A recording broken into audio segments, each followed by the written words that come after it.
For Cybercrime Radio, I'm Heather Engel. This is Cybertide, a Cybercrime Magazine podcast series brought to you by Adlumin. Working to revolutionize the way organizations secure sensitive data, Adlumin finds the newest cracks being exploited and shines a light on correcting the issue in real time with expert guidance. To learn more about our sponsor, visit adlumin.com. That's ADLUMIN.com. Joining me today is Mark Sangster. Mark is the Vice President and Chief of Strategy at Adlumin. Mark, welcome to the podcast. It's my pleasure. It's great to be working again together, Heather.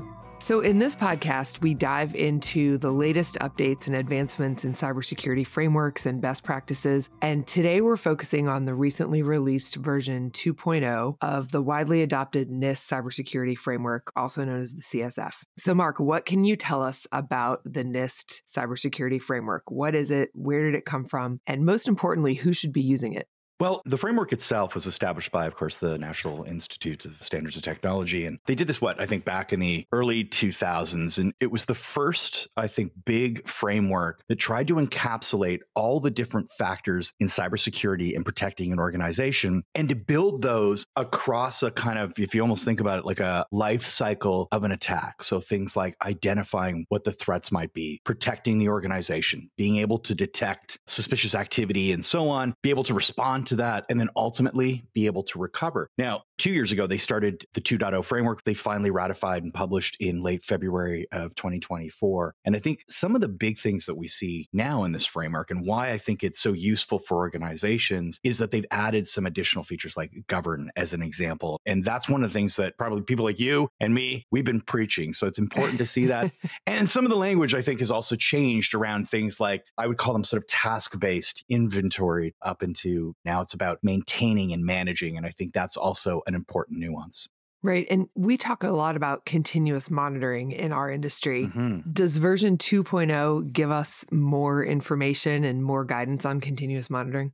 It does. It's still, I would call it more aspirational to some degree. And the reason I say that is there's sort of prescriptive and aspirational. Think of it like a continuum, right? So the aspirational is you have to be able to complete some kind of task or control, whereas prescriptive is you have to deploy endpoint and you have to be monitoring it 24/7. But certainly they are calling for that kind of control where you have to be able to collect information in very generalized terms, be able to sift through that information to identify suspicious activity and then take action upon it. So this is really where the industry is driving. And it's not actually that this is something new. I think really what we're talking about is it moving down through different levels or tiers of business in various public organizations. So large groups, the government, defense, large contractors, big banking, and so on. They've all been kind of doing this for decades. This is more now sort of pushing this back down to smaller business. And in fact, that's one of the great things too, I think in 2.0 that they've added is some of the toolkits, right? Where they have sort of a quick start guide or reference guides. And one of them is for small business, right? And so they recognize they can't tackle everything. So it's more of a, if you're only going to do a few things, this is what matters. But certainly 24/7 monitoring is becoming a priority. And frankly, for small business, I think the rationale as an excuse was always that it's expensive, it's prohibitive in terms of resourcing and time. And I think at a certain period, 5-10 years ago, that was true. Nowadays, I don't think it is as much.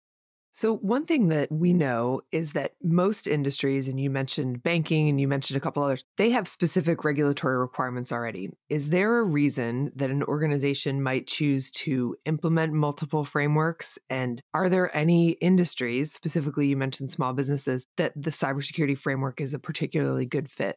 It's interesting you say that, right? I think this is one of the other challenges that companies face, particularly those larger ones, or the ones that participate in industries that are highly regulated, right? Banking, healthcare, et cetera. And they kind of have to harmonize all these, right? So they might say, look, we want to go for NIST, or potentially just depending on the nature of the business, the size of the business, maybe they're going for ISO 27K, but at the same time, they'll also have other specific regulators. That is a challenge, right? You know, in banking, we have FFIEC. For credit unions, we have NCUA. There's the SEC, the Department of Financial Services in New York, and so on, right? We've got this litany of alphabet soup in which many organizations could easily drown. And that's a struggle for them to some degree. Now, for smaller businesses, often what I do is I'll look at one of those financial regulations, the DFS, Department of Financial Services in New York, years ago now, and they've updated it, published their cybersecurity rules and regulations. And those are actually pretty good because they have about 20, 25 controls in them that aren't over the top. And so often I'll use that with a small business to say, take a look at this. This is only asking you to think about what threats do you face? What are the likely risk scenarios? Who's in charge of security? what are you going to do about some of the fundamental things? Like, how do you deal with remote access? How do you deal with patching vulnerabilities? How do you deal with supply chain? And of course, supply chain is another big piece that we've seen in 2.0, where they've broken that out. And you now have an entire section, the CSCRM, right? We always love our acronyms in security. But if I go back to some of those smaller frameworks, I think those are a really great stepping stone. And as I said, for NIST, what I like what they've done in 2.0 with these getting started guides is there is a small one for business. And it's kind of broken out with some simple questions in each major category, whether it's identify or detect or recover. And I think it's almost rhetorical. It's almost like, ask yourself, if this were to occur, how would you get your business up and running again, say if you've been shut down with ransomware? So it's almost more of a thought exercise to get these groups to go, yeah, you're right. If that happened, what would we do? And then you hope that kind of rolls downhill, right? That goes to from the CEO to the whoever the technical security lead is. And that's their opportunity for conversation. And that's what I kind of like about this. And I always, as Churchill said way back in the day, never let a good crisis go to waste. I think that was post-World War II.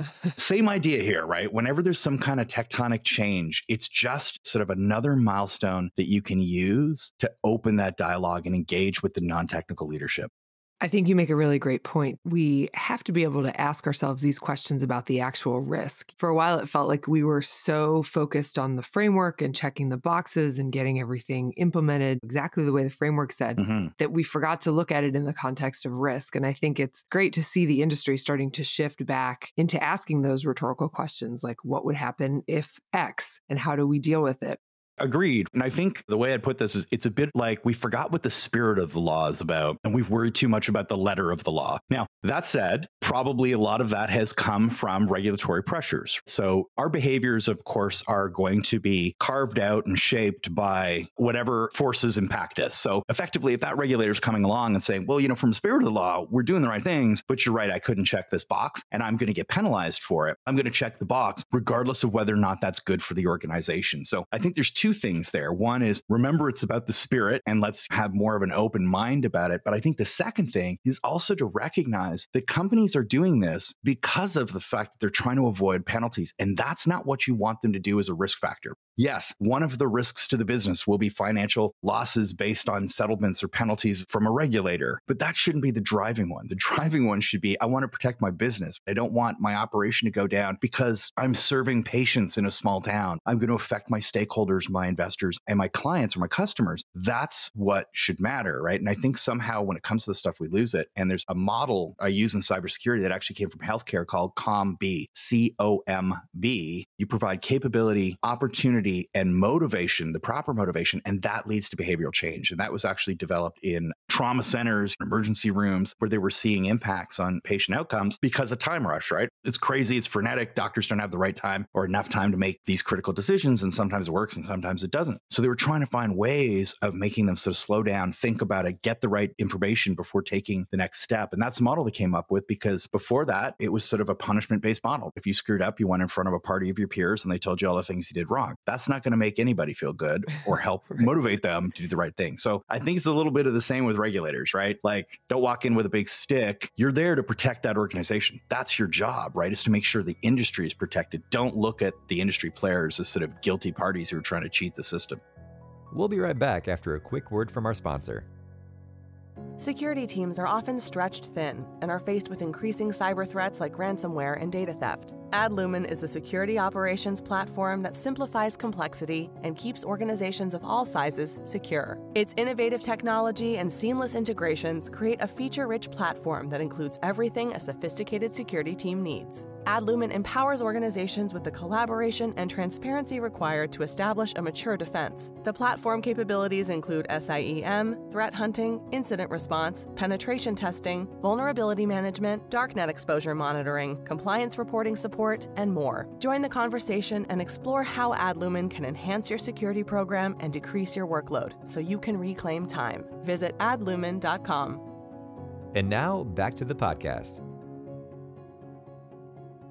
So shifting gears a little bit, we talked a little about some of the newer controls in Framework 2.0. With any framework, all the controls are there for a reason to help us with managing our cyber risk. But what are some of the most important or critical controls that will have the most impact for a business who's just getting started with something like this or some kind of a framework?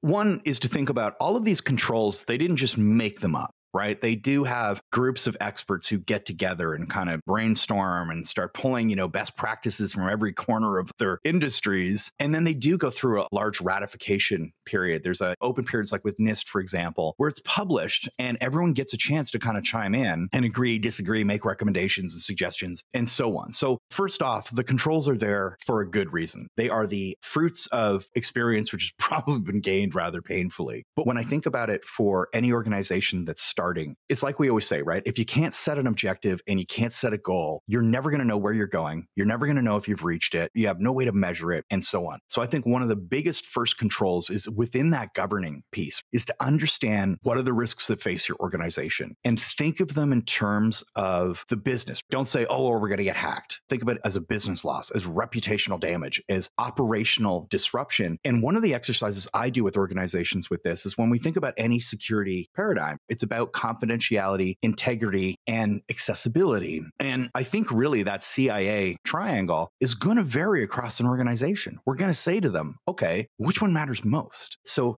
maybe for a hospital, it's accessibility, because at the end of the day, they need to get the patient records. Yes, if they get breached, well, that's a bad issue. That's going to kind of be like a business issue to the hospital, but it doesn't stop them from conducting their core operation, which is treating patients. In another case, like a law firm, confidentiality is the crux of the legal system and attorney-client privilege. So for them, confidentiality is going to be number one. So I like to get them to think in those terms. That's a big piece. And I think the other one too that I really want to tout here, it's the supply chain elements, the supply chain controls, because a lot of companies still don't have those things in place. Or if they do, effectively, you're just smiling at them and you're not really doing anything about it. It's a case of we write a contract. Yes, we pass it through security, but all too often, I still see that the business makes the decision on a new piece of technology. It is then thrown over the fence to IT, and the ink is already dry on the contract by the time the security group gets to look at it and go, well, hang on a second, I think I'd have probably wanted some provisions in here, things about notification, division of duty if there was an event, what responsibilities do they have? And I think depending on the experience of the legal counsel as well, is to really understand whether or not the right indemnifications are in place. We're always going to ask them to carry some amount of insurance. Yeah, that's standard. But as we saw, for example, with MoveIt, the breaches that resulted from that attack was that a lot of the times their indemnification was something like 1 to 2 years the value of the contract itself. Well, now we realize that's not enough, right? If you're a small business and that's $5,000, $10,000, okay, that's probably buying you a couple of servers to replace. But we're talking about orders of magnitude larger. So that's another one, is I think supply chain is another critical focus where companies really have to watch. Because at the end of the day, that's often where the attacks come from, right? And a lot of it is the ball dropping between the players, where the vendor thinks they have a certain set of obligations and the customer thinks they have a certain set of obligations. And unfortunately, there's not enough overlap in the Venn diagram. So if someone listening has implemented previous versions of the framework, what's the easiest way to stay current? Do we have to start all over with 2.0? Can we migrate the previous work? How do we make this as easy as possible to get ourselves current? I don't think it's a start over, right? I think the first thing to do is to go through and inventory the subtle differences and then determine what can easily migrate. And there's a lot of companies that are working in this area that will help, right? Focus on the compliance space and doing things like SOC 2 certification, ISO certification, et cetera, who can help do that. So I really think at least 80% of your work is done. 20% of it really comes from, as I said, identifying what the deltas are here, what's moved, what's shifted. Even if you've covered it before, does it now meet the new tests? So for example, when they talk about, let's say, something as simple as inventorying physical devices and inventorying applications and software. Well, now it's about managing and maintaining those. So it's more than just, I've got a list of all the OSs we work with. Now it's how do I track those? How do I make sure that they're up to date? What's my policy about updates and things like that? So there's probably some augmentation there, but I think it's less scary than a lot of organizations think. Like I said, I don't think you have to get the snow shovel and take all those reams of papers and shove them out the back door and start again with a blank slate. But at the same time, the other thing too, like I said, never let a good crisis go to waste. This is also an opportunity to dust them off and sort of say, well, when was the last time we did look at this stuff? I've seen a lot of this through insurance claims post-COVID, where organizations really hadn't updated any of their plans or their frameworks through COVID, or they made minor changes. And then you're realizing after the fact, it's a totally different world, right? Almost all your workforce moved to remote. Endpoint, VPNs, and so on became sort of the critical factor here, or the front line. And, none of that's really documented. So, this is another opportunity to force the update and to work with the leaders and kind of say, hey, they've updated this. We're probably not compliant anymore. One of our missions is to be compliant to NIST. So, it's time we invest. Well, Mark, this has been a really interesting conversation and a great overview of the cybersecurity framework and frameworks in general. Is there anything else you'd like to add before we close? I think at the end of the day, no matter what framework you're talking about, there's kind of 5 broad things, right? One is understanding the assets you have. The second is understanding the risks and obligations that come with those. Third thing is putting your program in place. The fourth is being able to respond to an incident. And the fifth is reporting, or as I call it, proof. How are you going to prove that you're doing what you're supposed to? And in the event of a bad situation, like a material cyber incident or breach, how do you prove that, again, you took all the right steps and you mitigated that? And I think regardless of which framework you pick, take those 5 and pencil those out or put them on a whiteboard and start there. That's what I was going to say. Those are some good takeaway bullet points for our listeners. Mark, thanks so much for talking with us. Heather, it's always a pleasure. For Cybercrime Radio, I'm Heather Engel. Cybertide is a Cybercrime Magazine podcast series brought to you by Adlumin. Working to revolutionize the way organizations secure sensitive data, Adlumin finds the newest cracks being exploited and shines a light on correcting the issue in real time with expert guidance. To learn more about our sponsor, visit adlumin.com. That's ADLUMIN.com.